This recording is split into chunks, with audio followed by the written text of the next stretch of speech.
আসসালামু আলাইকুম বন্ধুরা, সবাই কেমন আছেন? আশা করি সবাই অনেক বেশি ভালো আছেন। আর আমি কিন্তু আপনাদের অনেক বেশি ভালো আছি। আর আজকে আপনাদের মাঝে চলে আসলাম নতুন আরেকটা ভিডিও নিয়ে। ভিডিওর যে মূল টপিকটা, এটা নিয়ে যদি আমি আলোচনা করি, সবচাইতে যে মূল বিষয়টা, এটা হইলো এই ঠান্ডার মধ্যে যারা হইছে মুরগি পালেন, তারা অনেক বেশি দুশ্চিন্তায় থাকেন যে কিভাবে মুরগিগুলারে সুস্থ রাখুন। রাইট, এই তাদের জন্য ভিডিওটা। সবাই ঘাপটি মেরা বসেন। তো যদি মূল টপিকে যাই, যে এত টাকার ওষুধ খাওয়াই, সিলান খাওয়াই, এটা খাওয়াই, ওইটা খাওয়াই, কিন্তু কিছুতে মুরগির ঠান্ডা কমে না। দেখেন, আপনি যত টাকার ওষুধই খাওয়ান না কেন, যদি ঠান্ডা মুরগির থেকে সরাইতে না পারেন, ওষুধে কোনো কাজ হইব না। ইভেন আমি যেই প্রক্রিয়াটা নিচ্ছি, যদি এটা ফলো করেন, অবশ্যই আপনার মুরগিটা সেফটে থাকতে পারে। কিন্তু এটা আমি শিওর দিব না, চেষ্টা করে দেখতে পারেন। তো চলেন মূল ভিডিওতে চলে যাই। তো দেখেন বন্ধুরা, যখন আপনার আমার ঠান্ডা লাগে, মানে শীত করে, তখন কিন্তু আমরা খাতা কম্বল গায়ে দিয়ে ঘুমাইতে পারি। ঠিক তেমনই মুরগিটার যখন রাত্রেবেলা শীত করে, শীতের সময় এখন, তো কিন্তু ছেলে খাতা কম্বল গায়ে দিতে পারে না। বিষয়টা হাস্যকর হইল বাস্তব। তো এর জন্য এই ঠান্ডাটা কমানোর জন্যই শুধু এই লাইটটা ব্যবহার করা।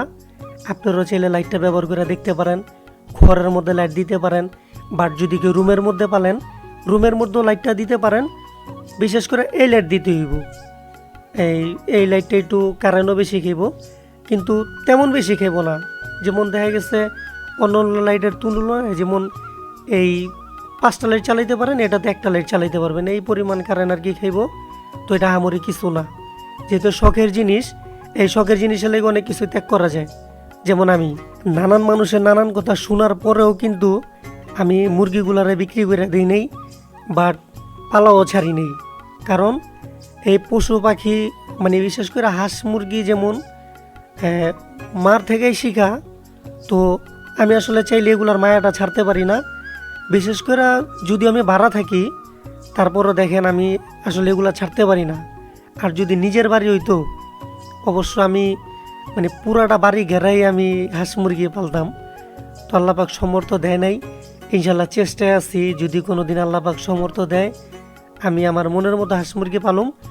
তো এখন বর্তমানে যেভাবে পালতে পারি আলহামদুলিল্লাহ। আর এইভাবে আটকায় কিন্তু পালাটা ঠিক না। তারপরে দেখা যায় অনেকে শহরে থাকি, শহরে অনেকে আটকায় পালে। আমিও আগে শহরে থাকতাম, অল্প কিছু পালতাম। তো আমি এখন যেভাবে পালতে চাইতেছি বাণিজ্যিক আকারে, তো দেখা যাক ইনশাল্লাহ আমি কতদূরই মানে পৌঁছাইতে পারি। তো বন্ধুরা, আজকের ভিডিওটা এই পর্যন্তই ছিল।